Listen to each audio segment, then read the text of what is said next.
tutaangalia vitu vikubwa vitatu. Tutaangalia utangulizi.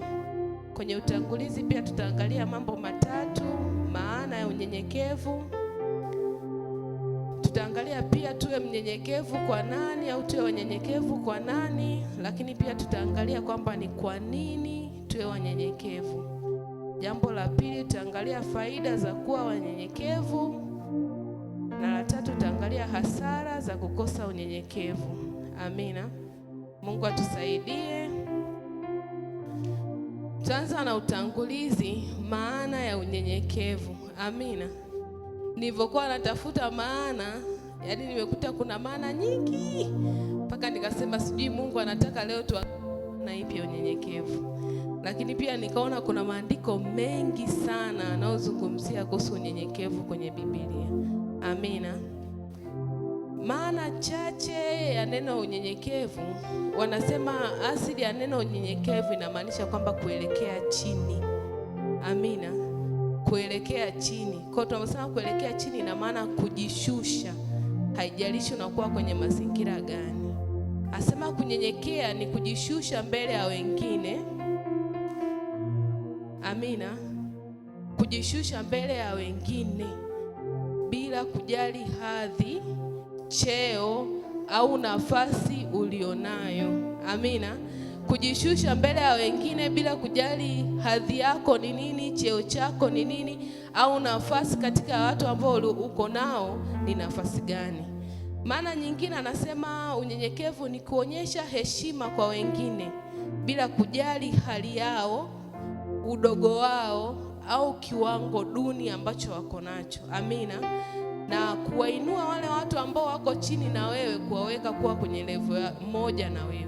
Kwa maana ya kwanza inazungumzia kwa yule mtu ambaye yuko kwenye kiwango kikubwa kati ya wale ambao yuko nao, kwamba yeye ajishushe, haijalishi kwamba yeye ndo bosi wao au haijalishi yeye ndo mkubwa wao pale.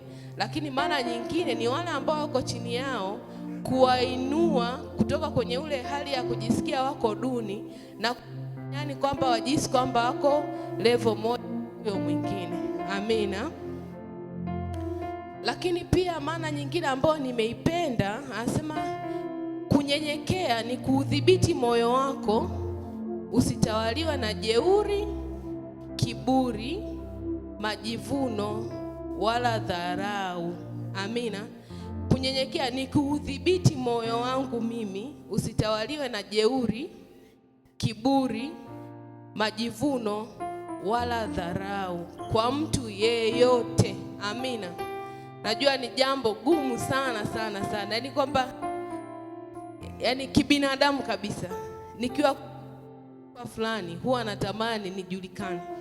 Yaani ukiwa level fulani unatamani hata ambao uko nao wajue kwamba mtu fulani yupo. Amina. Yaani ukiwa na kiwango fulani unatamani hata ukifika sehemu hata kama hamjuani, kuna ile hali moja tamani, unapata ile shauku ya kwamba natamani hapa nilipo watu wajue kwamba nipo mtu fulani. Amina. Unajua unaweza kaa upo hata kwenye daladala, hata konda hajasema neno baya sana, lakini mtu akwambia, "Hivi wewe kijana, hivi hujui unaongea na nani hapa?" Si tunakutana na hao mambo. Mtu hajulikani pale, lakini akwambia, "Hivi hujui unaongea na nani hapa? Au nataka nipige simu sasa hivi kwa RPC." Amina. Ni kwamba ile moyo unakuwa na shauku ya kutamani ujulikane. Lakini sasa kunyenyekea ni kinyume na hicho shauku.